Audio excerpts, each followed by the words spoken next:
다 함께 사도신경으로 신앙 고백하심으로 하나님께 예배드리겠습니다. 나는 전능하신 아버지 하나님 천지의 창조주를 믿습니다. 나는 그의 유일하신 아들 우리 주 예수 그리스도를 믿습니다.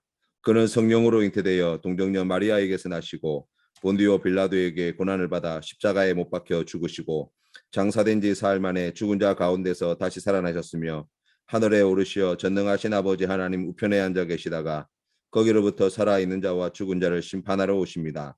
나는 성령을 믿으며 거룩한 공교회와 성도의 교제와 죄를 용서받는 것과 몸의 부활과 영생을 믿습니다. 아멘. 찬송가 90장 함께 찬양드리겠습니다.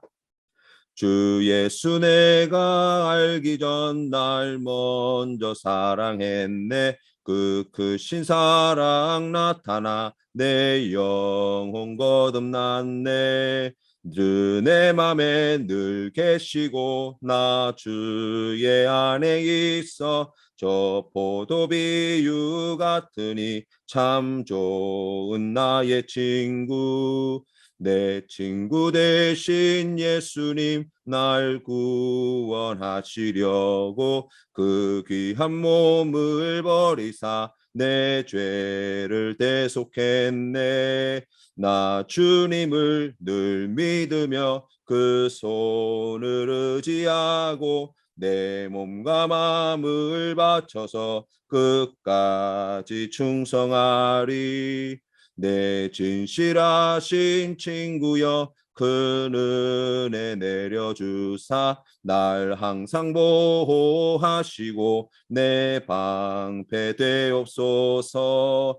그 풍성한 참 사랑을 네 능히 끊을 소냐. 날 구원하신 예수는 참 좋은 나의 친구. 아멘. 함께 기도드리겠습니다. 살아계신 하나님 아버지 은혜를 감사합니다.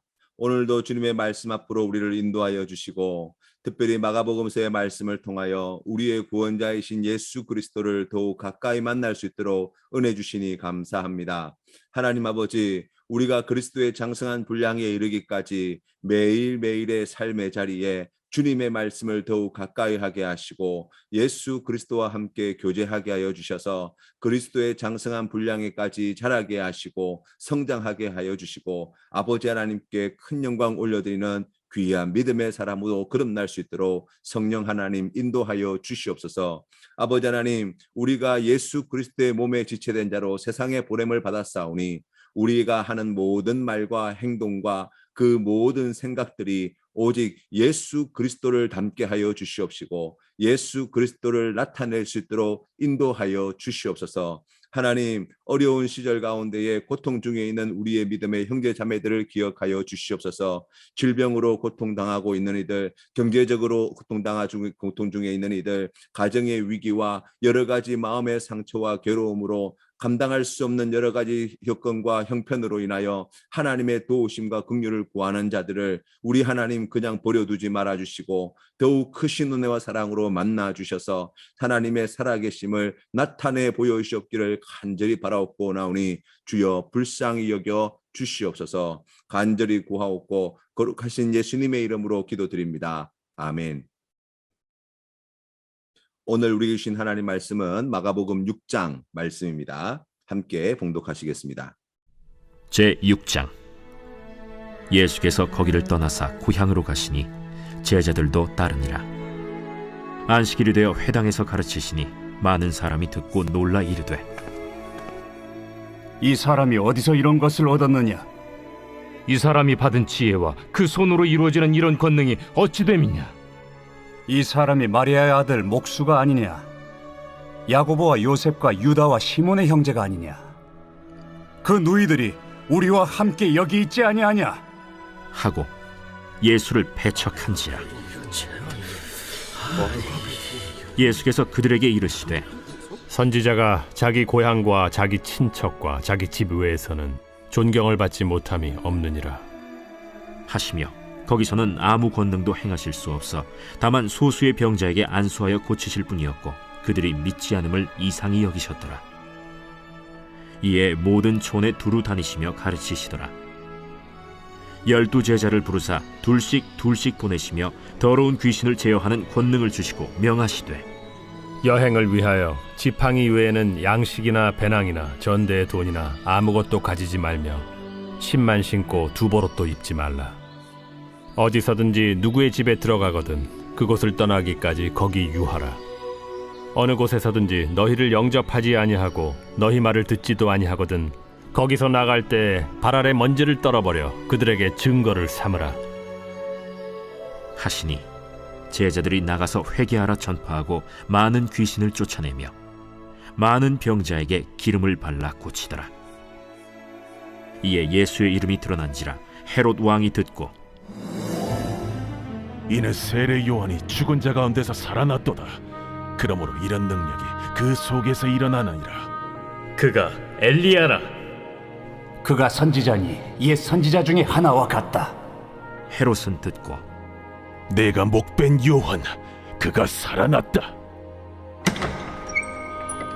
전에 헤롯이 자기가 동생 빌립의 아내 헤로디아에게 장가든 고로 이 여자를 위하여 사람을 보내어 요한을 잡아 옥에 가두었으니 이는 요한이 헤롯에게 말하되 동생의 아내를 취한 것이 옳지 않다 하였음이라.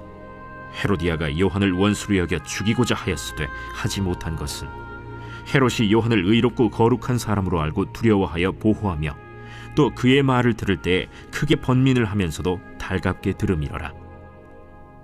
마침 기회가 좋은 날이 왔으니 곧 헤롯이 자기 생일에 대신들과 천부장들과 갈릴리의 귀인들로 더불어 잔치할세.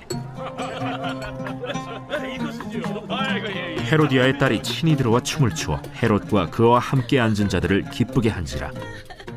왕이 그 소녀에게 이르되 무엇이든지 내가 원하는 것을 내게 구하라. 내가 주리라. 또 맹세하기를 무엇이든지 내가 내게 구하면 내 나라의 절반까지라도 주리라.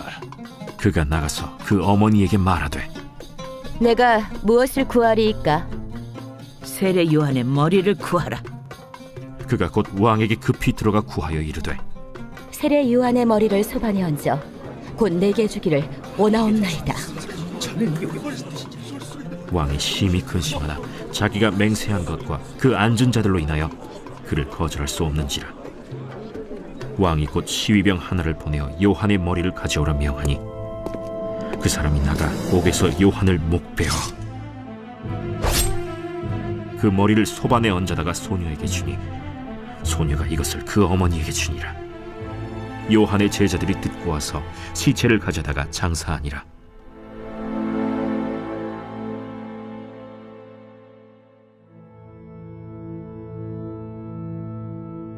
사도들이 예수께 모여 자기들이 행한 것과 가르친 것을 낱낱이 고하니 너희는 따로 한적한 곳에 가서 잠깐 쉬어라. 이는 오고 가는 사람이 많아 음식 먹을 겨를도 없음이라. 이에 배를 타고 따로 한적한 곳에 갈새 그들이 가는 것을 보고 많은 사람이 그들인 줄 안지라. 모든 고을로부터 도보로 그곳에 달려와 그들보다 먼저 갔더라. 예수께서 나오사 큰 무리를 보시고 그 목자 없는 양 같음으로 인하여 불쌍히 여기사 이에 여러 가지로 가르치시더라. 때가 저물어 가매 제자들이 예수께 나와 이것은 빈들이여 날도 저물어 가니 무리를 보내어 두루 촌과 마을로 가서 무엇을 사 먹게 하옵소서. 너희가 먹을 것을 주라. 우리가 가서 200데나리온의 떡을 사다 먹이리이까? 너희에게 떡 몇 개나 있는지 가서 보라. 떡 5개와 물고기 2마리가 있더이다. 하거늘 제자들에게 명하사 그 모든 사람으로 때를 지어 푸른 잔디 위에 앉게 하시니 때로 100명씩 또는 50명씩 앉은지라. 예수께서 떡 5개와 물고기 2마리를 가지사 하늘을 우러러 축사하시고 떡을 떼어 제자들에게 주어 사람들에게 나누어 주게 하시고 또 물고기 2마리도 모든 사람에게 나누심에 다 배불리 먹고 남은 떡 조각과 물고기를 12바구니에 차게 거두었으며 떡을 먹은 남자는 5,000명이었더라. 예수께서 즉시 제자들을 재촉하사 자기가 무리를 보내는 동안에 배 타고 앞서 건너편 벳세다로 가게 하시고 무리를 작별하신 후에 기도하러 산으로 가시니라. 저물매 배는 바다 가운데 있고 예수께서는 홀로 무태 계시다가 바람이 거스름으로 제자들이 힘겹게 노젓는 것을 보시고 밤 사경쯤에 바다 위로 걸어서 그들에게 오사 지나가려고 하시며 제자들이 그가 바다 위로 걸어오심을 보고 유령인가 하여 소리 지르니 그들이 다 예수를 보고 놀랍니다. 안심하라. 내니 두려워하지 말라. 하시고 배에 올라 그들에게 가시니 바람이 그치는지라.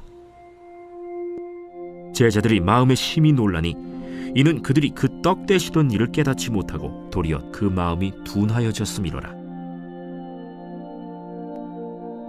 건너가 게네사렛 땅에 이르러 대고 배에서 내리니 사람들이 곧 예수신 줄을 알고 그 온 지방으로 달려 돌아다니며 예수께서 어디 계시다는 말을 듣는 대로 병든 자를 침상째로 메고 나오니 아무데나 예수께서 들어가시는 지방이나 도시나 마을에서 병자를 시장에 두고 예수께 그의 옷가에라도 손을 대게 하시기를 간구하니 손을 대는 자는 다 성함을 얻으니라. 오늘 마가복음 6장 말씀에서는 예수님께서 고향 갈릴리 나사렛에서 배척당하신 이야기가 기록되어 있습니다. 이 짧은 기사에서 예수님의 개인적인 정보를 우리가 많이 얻을 수 있는데 먼저 예수님의 직업이 목수였다는 것을 알 수 있습니다. 이때 당시에 목수라는 직업은 나무를 가지고 뭔가 만들어내고 작업하는 사람만을 의미하지 않았습니다. 돌이나 금속이나 나무와 같은 재료들을 잘 다루는 장인이라고 보는 게 타당하다고 할 수 있습니다. 또 한 가지는 그의 어머니 마리아의 이름으로 불려지는데 아버지 요셉의 이름이 사용되지 않는 것은 아버지 요셉이 이미 죽었거나 아니면 예수님을 마치 사생자와 같이 취급하려는 악한 의도가 있었다는 사실을 말해줍니다. 그러니까 고향 사람들로부터 얼마나 예수님이 무시당하고 있는가를 우리가 이 말을 통해서 들을 수 있습니다. 그리고 예수님의 형제들의 이름이 나와 있습니다. 그 이름은 야고보와 요셉과 유다와 시므온인데 예수님은 이와 같은 형제들과 함께 자라나셨습니다. 어떤 분들은 예수님께서 예수님의 형제로 나와 있는 이와 같은 분들이 예수님의 친형제가 아니라 사촌 관계에 있는 그러한 형제들을 이야기한다라고 이야기하지만 그러나 우리가 이 말씀을 맥락을 우리가 살펴본다면 예수님의 어머니의 이름이 등장하고 그리고 예수님의 형제라고 소개되어 있는 이와 같은 이들과 누이까지 등장하는 걸로 봐서 예수님의 친형제들의 이름이라고 보는 것이 훨씬 더 합리적이라고 이야기할 수 있습니다. 우리 예수님은 완전한 사람으로 이 땅에 오셨습니다. 우리와 똑같은 사람이 되셨다는 거예요. 그렇기 때문에 우리가 살아가는 삶에서 겪고 있는 그 모든 환경들, 그러니까 어머니가 계시고 아버지가 계시고 형제가 있는 그와 같은 환경들 속에서 살아오신 분이시라는 것을 우리가 알 수 있습니다. 또한 동시에 완전한 하나님이시라는 것입니다. 그래서 예수님은 신성과 인성 이 모든 것을 완전히 갖추고 계신 분이 되신다라고 우리가 이야기하는 거예요. 그 어느 것도 하나 위축되어지거나 왜곡되어져서는 안 되는 거예요. 예수님의 어머니가 죄가 없다거나 부활 승천하셨다거나 하는 이러한 이야기들은 예수님의 신성에 너무 강조한 나머지 예수님 주변에 있는 그의 모친 마리아까지도 신격화시키는 일이라고 할 수 있습니다.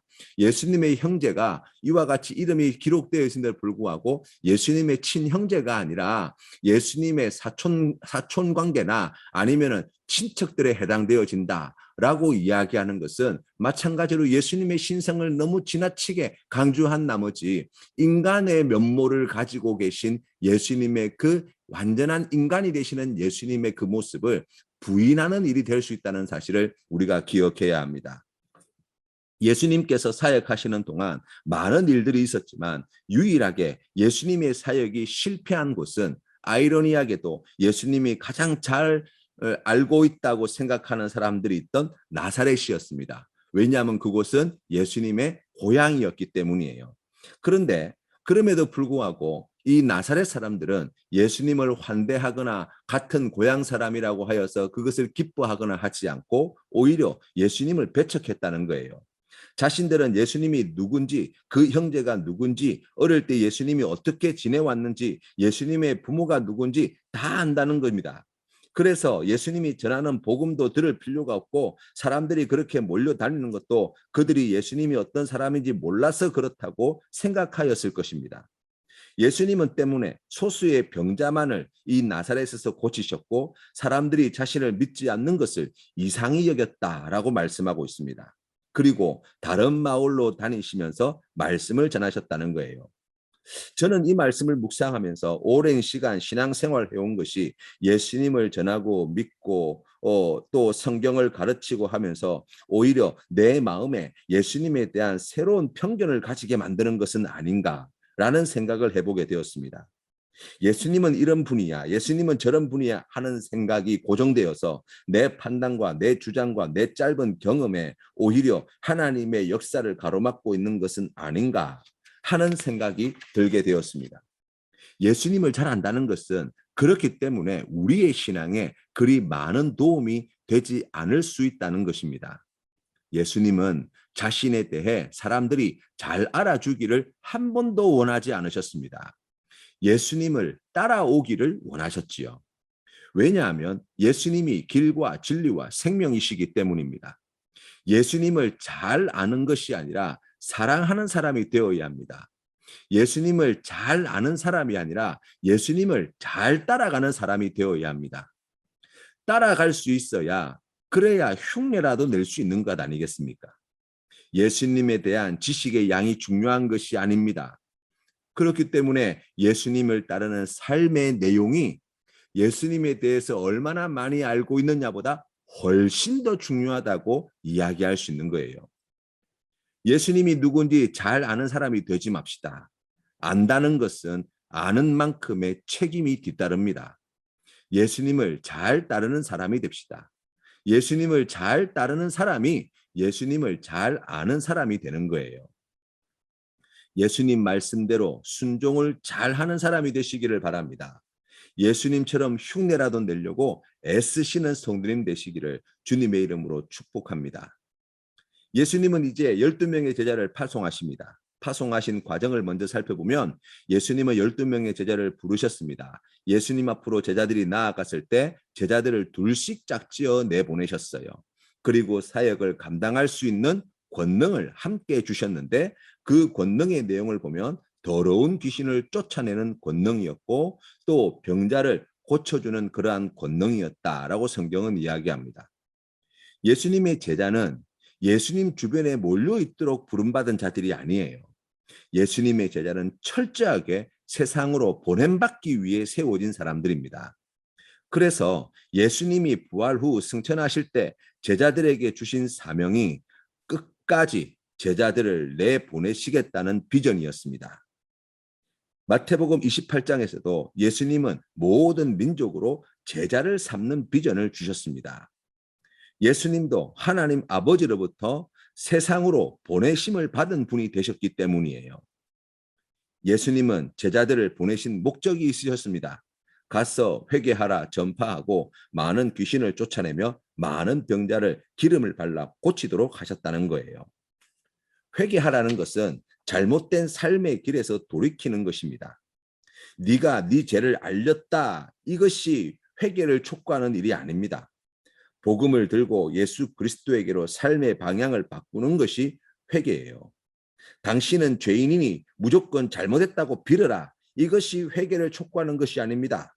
지금보다 더 나은 삶의 길이 있다는 것을 우리가 몸소 가르쳐주고 잘못된 길을 버리고 더 나은 길로 나아가도록 촉구하는 것, 바로 돕는 것, 그것이 회개하라는 복음을 전하는 자의 삶이라고 이야기할 수 있습니다. 이 과정에서 하나님의 뜻을 가로막고 하나님이 택하신 이들을 할 수만 있으면 한 사람이라도 넘어뜨리려고 하는 이 악한 마귀와 그 추종 세력인 귀신의 세력을 예수님의 이름으로 물리치는 권세를 우리에게 주셨습니다. 뿐만 아니라 병으로 고통 중에 있는 자들이 질병으로부터 자유케 되도록 힘쓰는 것, 바로 그것이 제자의 사명이라고 말씀하십니다. 예수님은 특별히 이 제자들을 파송하실 때 지팡이 외에는 양식이나 배낭이나 전대의 돈이나 아무것도 가지지 말고 신만 신고 두버릇도 입지 말라고 하셨습니다. 그리고 누구 집에 들어가든지 거기를 떠날 때까지 거기에 유하라고 가르쳐 주셨죠. 이렇게 말씀하시는 뜻은 복음을 전하는 제자는 정말 무소유의 삶을 살아야 한다. 옷 한 벌 가지고 아무것도 없이 그렇게 지내야 한다. 라는 뜻이 아니에요. 예수님께서는 먼저 그의 나라와 그의 의를 구하라 하시고 나머지는 다 쓸데없는 것이다, 세상적인 것이다, 그런 것 가지고 있으면 타락하는 것이고 악한 종이 된다 말씀하신 적이 결코 없습니다. 먼저 하나님의 나라와 의를 구하면 이 모든 것은 하나님이 책임지신다는 거예요. 실제로 사도 바울을 비롯한 많은 주의 종들의 사역에 많은 성도들의 헌신이 있었습니다. 물질의 공개와 지원과 헌금이 있었습니다. 하나님이 하나님의 사람들을 통해 하나님의 일을 그렇게 해나가시는 것입니다. 그러니 무엇을 입고 먹고 마시고 잠잘지 이런 불필요한 염려와 걱정은 다 내려놓고 그 모든 것은 하나님께 다 맡겨드리고 보냄받은 자는 오직 한 가지 예수님의 복음을 전하는 일에 전심전력을 다하라는 것입니다. 우리나라를 대표하는 국가대표 선수들이 국위 선양을 위해 올림픽에 나가고 아시안게임에 나가고 할 때 자기 돈으로 숙소와 먹을 것을 해결하지 않습니다. 나라를 대표해서 나가는 국가대표 선수들을 위해 시합에 나가서 경쟁하는 일을 제외한 나머지 대부분의 업무와 지원은 국가에서 다 책임져 주는 것이죠. 국위 선양을 위해 경기에만 집중하라는 겁니다. 그래서 최고의 성적을 거두라는 거예요. 예수님이 제자를 파송할 때도 마찬가지였습니다. 다른 데 신경 쓰지 말고 복음을 전하는 데 전심전력을 다하라는 거예요. 그 나머지 것은 아버지 하나님께 다 맡겨 놓으라는 거예요. 그리하면 아버지 하나님이 다 책임져 주신다는 것입니다. 어느 목사님께서 가족들과 함께 식사를 하시는데 사모님이 두 자녀에게 용돈을 아껴 쓰라는 취지로 아버지가 교회에서 얼마나 열심히 일하시는지 아냐, 얼마나 고생하시는지 아냐, 그렇게 해서 본 돈으로 우리가 생활하는 거다. 그러니까 돈 헤프게 쓰지 말고 꼭 필요한 곳에 사용해라. 그렇게 가르치더라는 거예요. 그런데 그 말을 듣고 있던 목사님께서 사모님과 그 자녀들을 보고 이렇게 대답하셨답니다. 아빠는 돈 벌려고 목사하는 게 아니야. 아빠는 말씀을 전하는 게 너무 좋아서 목사가 되었어. 그런데 하나님이 돈 한 푼 안 주셔도 내가 나아가서 열심히 복음을 전하고 싶은데 너무나 감사하게도 아빠에게 말씀 전하는 일에 온전히 헌신하고 힘쓰라고 교회를 통해서 생활비를 주신 거야. 사랑하는 성도 여러분, 목사만 그렇습니까? 여러분의 직장도 사업체도 그렇게 하나님이 주신 선물이 아닙니까? 직장 안 주셔도 사업체 안 주셔도 예수님 믿는 것이 너무 좋아서 신앙생활을 열심히 할 텐데 믿지 않는 가족들과 이웃들에게 친구들에게 예수님의 복음을 전할 수 있는데 하나님이 은혜의 선물로 걱정하지 말고 염려하지 말고 나아가서 힘써 예수 그리스도의 복음을 전하라고 주신 은혜의 선물, 그 직장도 주시고 사업체도 주시고 알바할 수 있는 자리도 주시고 학교도 보내주시고 여러 가지 배움과 성장의 기회를 주시지 않습니까? 우리에게 건강도 주시고 우리에게 오늘도 셀 수 없이 수많은 많은 은혜의 선물들을 우리에게 아버지 하나님께서 다 채워주셨습니다. 왜 그렇습니까? 그런 것들은 염려하지 말고 보냄을 받은 제자로서 예수 그리스도의 복음을 전하는데 온전히 힘쓰라고 하나님께서 주신 거예요. 오늘 주님의 말씀에 순종하여 나아가서 열심히 예수님의 복음을 전합시다. 그렇게 살아가는 것보다 더 좋은 삶의 길이 있습니다. 더 큰 행복을 얻을 수 있는 길이 여기에 있습니다. 한번 삶의 방향을 바꿔보시지 않겠습니까? 사랑하는 우리의 이웃들과 형제들에게 겸손히 이 귀한 복음을 힘써 전하시는 우리 성도님들을 통해 하나님께서 분명히 역사하여 주시고 악한 마귀의 세력은 물러나게 될 것이고 병든 자들이 치유되고 회복되고 자유케 되는 놀라운 일들이 나타나게 될 줄로 믿습니다. 이 귀한 말씀에 순종하시는 우리 모든 성도님들 되시기를 주님의 이름으로 축복합니다. 주님 가르치신 기도로 예배를 마치겠습니다. 하늘에 계신 우리 아버지, 아버지의 이름을 거룩하게 하시며 아버지의 나라가 오게 하시며 아버지의 뜻이 하늘에서와 같이 땅에서도 이루어지게 하소서. 오늘 우리에게 일용할 양식을 주시고 우리가 우리에게 잘못한 사람을 용서하여 준 것 같이 우리 죄를 용서하여 주시고 우리를 시험에 빠지지 않게 하시고 악에서 구하소서. 나라와 권능과 영광이 영원히 아버지의 것입니다. 아멘.